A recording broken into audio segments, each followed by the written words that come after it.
اے چادر میں لپٹنے والے، اٹھو، اب خبردار کرنے لگو اور اپنے پروردگار کی بڑائی بیان کرو، اور اپنے کپڑے پاک رکھو اور شرک کی گندگی سے تو الگ ہی رہو، اور اس نیت سے احسان نہ کرو کہ اس سے زیادہ کے خواہاں ہو،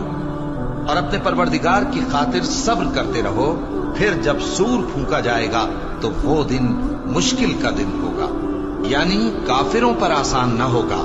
مجھے اس شخص سے سمجھ لینے دو جس کو میں نے اکیلا پیدا کیا، اور میں نے اس کو بہت سا مال دیا اور ہر وقت حاضر رہنے والے بیٹے دیے، اور اس کو ہر طرح کے سامان میں وسعت دی،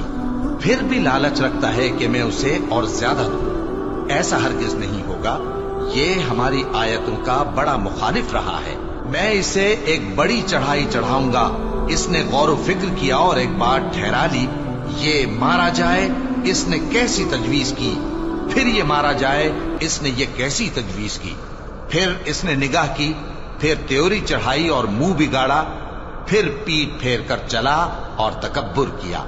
پھر کہنے لگا یہ تو جادو ہے جو پہلے لوگوں سے برابر ہوتا آیا ہے، پھر بولا یہ اللہ کا کلام نہیں بلکہ بشر کا کلام ہے، میں ان قریب اس کو سقر میں داخل کروں گا۔